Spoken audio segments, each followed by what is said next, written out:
بسم اللہ الرحمن الرحیم۔ السلام علیکم۔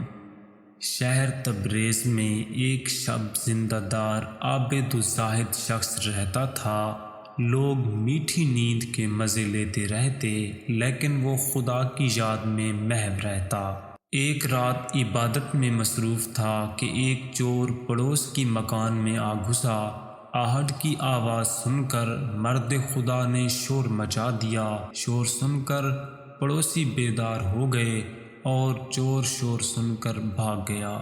چور کے بھاگنے کے بعد نیک دل انسان نے خیال کیا کہ اس نے چور کے ساتھ ظلم کیا ہے اور شور مچا کر اسے روزی سے محروم کر دیا ہے۔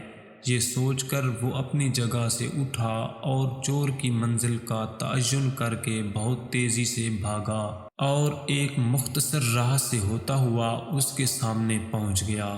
چور اسے دیکھ کر ڈر کے مارے وہاں سے بھاگنے لگا تو زاہد بولا، اے شخص تو مجھ سے کیوں ڈرتا ہے؟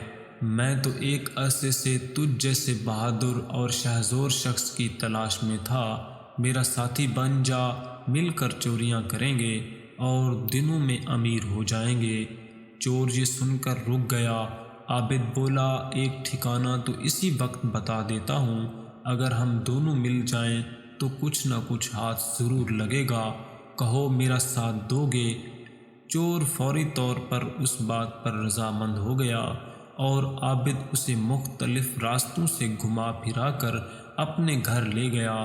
وہاں جا کر اس نے چور کو باہر ٹھہرنے اور نگرانی کرنے کا کہا اور کہا کہ میں خود دیوار پھلانگ کر اندر جاتا ہوں اور جو مال ہاتھ لگے گا باہر پھینک دوں گا۔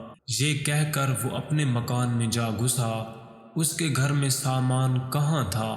چور کو مایوسی سے بچانے کے لیے اپنے کپڑے اتار کر باہر پھینک دیے اور پھر چور چور کا شور مچا دیا۔ چور سر پر پاؤں رکھ کر بھاگا۔ زاہد نے اطمینان کا سانس لیتے ہوئے کہا، چلو چور کی کچھ تو امداد ہو گئی۔ ویڈیو کو لائک کریں، شیئر کریں اور چینل کو سبسکرائب کریں۔ Thanks for watching.